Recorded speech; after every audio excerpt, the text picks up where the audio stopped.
Morning students. So இன்றைக்கி உள்ள கிளாஸில் நம்ம பார்க்க போகிறது இந்த டாபிக் வந்து என்தால்பி. என்தால்பி இந்த representation are simple H. How do you define enthalpy? It is a sum of the internal energy and the product of pressure volume of the system. இந்த ஃபார்முலா வச்சு எழுதிடலாம். H வந்து enthalpy is equal to U internal energy plus pressure and volume. ப்ரெஷரையும் volume multiply பண்ணி எது கூட add பண்ணணும், internal energy கூட ஆட் பண்ணால் நமக்கு என்தால்பி கிடைக்கும். அதான் enthalpy is the sum of the internal energy and the products means multiplication of pressure volume of the system. ரொம்ப சிம்பிளாக இந்த ஈக்குவேஷனை இந்த ஃபார்முலாவை ஞாபகம் வச்சே நீங்கள் டெஃபினேஷன் எழுதுவோம். What are the characteristics of enthalpy? Enthalpy that is a state function. State function அப்படின்னா என்னது? It is completely depends on the initial state and final state. அப்போ இனிஷியல் ஸ்டேட் அண்ட் ஃபைனல் ஸ்டேட்டுக்குள்ளே அந்த பேராமீட்டர்ஸ் என்னதெல்லாம்? temperature, pressure, volume. So it is depending upon the pressure, volume and temperature, PVT. சரியா? அடுத்தது change in enthalpy. இப்போ நம்ம சொல்கிறோம் it is a state function, initial state to final state சொல்கிறோம். அப்போ இனிஷியல் ஸ்டேட்லேருந்து ஃபைனல் ஸ்டேட்டுக்கு எவ்வளோ என்தால்பி சேஞ்சஸ் நடந்தது அப்படின்னா, இல்லைன்னா ஒரு system it converts from initial state to final state. Then what are the changes takes place in the enthalpy? That is represented by del H. Del that represent the changes takes place. Small changes. இல்லைன்னா D, small d கூட போடலாம். ஆனால் maximum நம்ம வந்து mostly del தான் போடுவோம். Del H is equal to del U. அந்த formula ஞாபகம். Del U plus P into del V. Pressure constant. At constant pressure, the changes takes place in the volume as well as what the internal energy. அதனால del H is equal to del U plus P del V.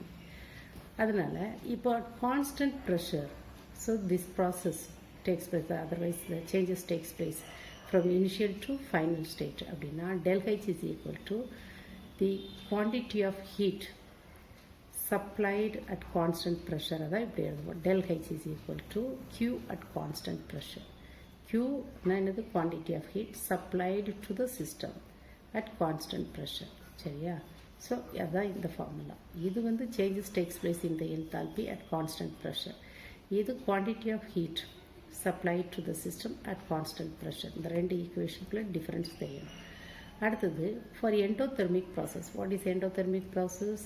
The amount of heat energy absorbed by the system from the surrounding. கொஞ்சம் heat எனர்ஜியை சரௌண்டிங்ஸ்லேருந்து system absorb பண்ணதுன்னா அதுக்கு பேர் endothermic.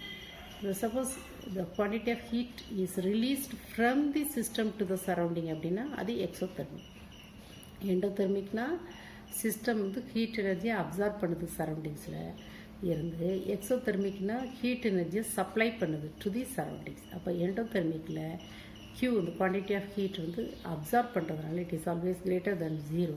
So del Hோட value பாசிட்டிவாக இருக்கும். எக்ஸோதெர்மிக் ரியாக்ஷனில் of course the system it releases energy to the surrounding, so the quantity of heat is lesser than 0, so del H is equal to what? Negative. அடுத்தது நம்ம பார்ப்போம். இது எல்லாமே எதோட கேரக்டர்ஸ்? என்தால்பியோட கேரக்டர்ஸ். அப்போ டிஃபைன் என்தால்பி, ரைட் இட்ஸ் கேரக்டரிஸ்டிக்ஸ்னால் இது ஃபுல்லாக இருக்கும். அடுத்து relationship between enthalpy and internal energy. இப்போ for example, for a system, ஒரு சிஸ்டம் கன்சிடர் பண்ணுறோம். அதோட initial enthalpy H1, initial internal energy U1, volume V1 வச்சுக்கோங்க. Final enthalpy is H2, volume V2 and internal energy U2ன்னு வச்சுக்கோங்க. அப்போது ஒரு system வந்து இனிஷியல் ஸ்டேட்லேருந்து ஃபைனல் ஸ்டேட்டுக்கு மாறுது அப்படின்னா அப்போ how to you right the இந்த சேஞ்ச் இன் என்தால்பி ஈக்குவேஷன்? அதை எப்படி டிரைவ் பண்ண போகிறோன்னு பார்ப்போம். இப்போ நமக்கு ஏற்கனவே என்தால்பியோட ஈக்குவேஷன் தெரியும். H is equal to what? Sum of the internal energy and products of pressure volume of the systemனு சொல்லியிருக்கோம். அப்போ இதுதான் ஃபார்முலா. அப்போ இதில் H வந்து நம்ம என்ன சொல்லியிருக்கோம்? Initial value H1, final value H2.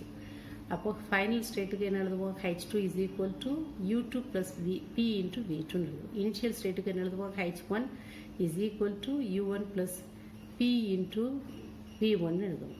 சரியா? இப்போ இந்த process takes place at constant pressure. அப்போ whatever changes takes place in the enthalpy, internal energy and volume. So எப்படி எழுத போகிறப்போ ஹைச்சுக்கு பதிலாக என்ன பண்ணணும், H2 minus H1, யூக்கு பதிலாக என்ன பண்ணணும், U2 minus U1, pressure constant விக்கு பதிலாக என்ன பண்ணணும், V2 minus V1. அப்போ இந்த டிஃப்ரென்ஸை எப்படி மென்ஷன் பண்ணணும், del H, difference in internal energy del U, and at constant pressure and volume எப்படி பண்ணுவோம், del V. இப்போ del H is equal to del U plus P into del V. அப்போ according to the first law of thermodynamics, del U ஓட value change in internal energy is equal to Q plus W.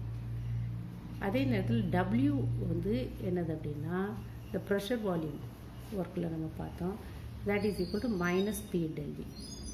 Del யூக்குள்ள value எவ்வளவு, Q plus W, ஆனால் டபிள்யூட value எவ்வளவு, minus P del V.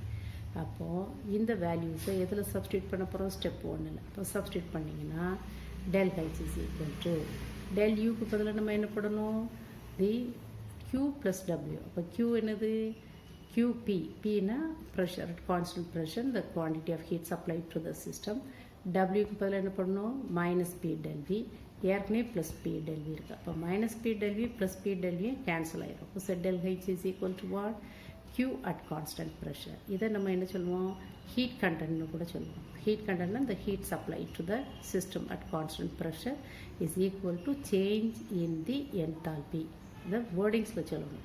The change in enthalpy of the system is equal to the quantity of heat supplied to the system at constant pressure. அதுக்கு இன்னொரு பேர் தான் heat content. சரியா? Suppose இப்போ இது வரைக்கும் நம்ம டிரைவ் பண்ணியிருக்கோம், del H ஓட வேல்யூவை நம்ம டிரைவ் பண்ணி வச்சுருக்கோம். அடுத்தது ஒரு closed system, closed container, gas cylinder எடுத்துக்கிறோம். அதில் கேஸஸ் இருக்குது, நம்பர் ஆஃப் கேஸஸ் மாலிகூல்ஸ் இருக்குது. அப்போ அதில் VI and NI are the volume and number of moles of gases reactant இருக்கு இல்லையா, கேஸஸ் ரியாக்டன்ட்டோட வால்யூமை VIன்னு சொல்லுவோம், நம்பர் ஆஃப் மோல்ஸு NIன்னு சொல்லுவோம். ப்ராடக்ட்ஸோட வால்யூமை VFன்னு சொல்லுவோம், number of moles வந்து NFன்னு சொல்லுவோம். அப்போ for reactant the gas equation is equal to PV1 into PV is equal to NRTங்கிறது gas equation. அப்போ reactantக்கு இந்த gas equation எழுதணும்னா எப்படி எழுதுவோம், P into V1 is equal to NI, VI is equal to NIRT. The VI, NIங்கிறது volume of the reactant and NI is the number of moles of the reactant. Pressure constant or that is the gas constant, T temperature constant. இப்போ products எப்படி எழுதுவோம், P into VF is equal to NF into RT. அப்போ இதை ரெண்டுக்குள்ள compare பண்ணுங்க. அப்போ இதை ரெண்டு equal பண்ணுறோம், கம்பேர் பண்ணும்போது இப்போ இதுக்கு after the comparisons what you will write, that VF minus VI அதுக்கு என்ன பண்ணணும், del Vன்னு போடணும். NF minus NIக்கு என்ன பண்ணணும், del NG. NG, G வந்து சப்ஸ்கிரிப்டில் எழுதணும் ஃபார் கேஸஸ் ரியாக்டன்ட். இப்போ P del Vன்னா pressure into the volume changes, change in volume is equal to change in the number of moles of the gaseous substance into R into T. அப்போ P into del V is equal to del NG RT. அப்போ இந்த வேல்யூவை இங்கே substitute பண்ணணும். அப்போ என்ன வரும் நமக்கு, del H is equal to del U plus del NG RT. So இது வரைக்கும் நீங்கள் derive பண்ணணும். So derive the relationship between enthalpy and internal energy. You start from here to and end with this one. At the standard heat of formation. What is standard heat of, how do you define standard heat of formation?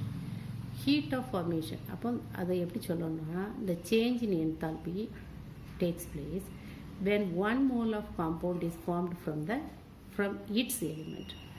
1 mole of compound, ஒரு காம்பவுண்ட்னா different elements combine ஆகி கிடைக்கிறது பேர் compound. 1 mole compound form ஆகுது அதோட எலிமெண்ட்ஸ்லேருந்து at 298 Kelvin standard temperature and pressure 1 bar pressure. அப்போ whatever the enthalpy changes takes place, that is called as what, standard heat of formation. இப்போ for example standard heat of formation நம்ம எப்போ equation எழுதுனாச்சு ஒரு calculation வந்துடுது அப்படின்னா இப்போ இந்த standard heat of formation of element is equal to ஜீரோன்னு தான் எடுத்துக்கிடணும். அவங்க கொஸ்டினில் கொடுக்கலன்னாங்க கூட the standard heat of formation of all the element is taken as what the 0. So how do you define standard heat of formation of the compound? Heat of formation, every definition பண்ணனும். The changes in the enthalpy takes place when 1 mole of compound is formed from its element at 298 Kelvin and 1 bar pressure. Standard temperature and standard pressure and the pressure when the process நடக்கிறதுனால அதுக்கு standard heat of formation. For example, 2 moles of carbon reacts with 1 mole of hydrogen to form C2H2. C2H2, that is nothing but that is what acetylene. C2H2 என்னது acetylene. Acetylene form ஆகும்போது the standard heat of formation of acetylene del H naught F is equal to plus 222.23. அதாவது this process is what the endothermic process னு காட்டுது. endothermicனா என்ன அர்த்தம்? the process takes place by absorption of heat energy from the surrounding. அதே மாதிரி அடுத்தது Fe plus S, it gives what? Ferrous sulfide. அதில் இந்த del H naught F, the standard heat of formation is taken as what? Minus 100.42. So it shows this process is, otherwise this reaction is what? Exothermic reaction. That means when FeS is formed, certain amount of heat energy is released to the surrounding. So how much is released? Minus 100.42 kilojoule per mole. But del H naught of formation, the value, அது plus or minus ஆகுங்கிறத வச்சு that process is exothermic or endothermic நம்ம ஈஸியாக identify பண்ணலாம். That's all.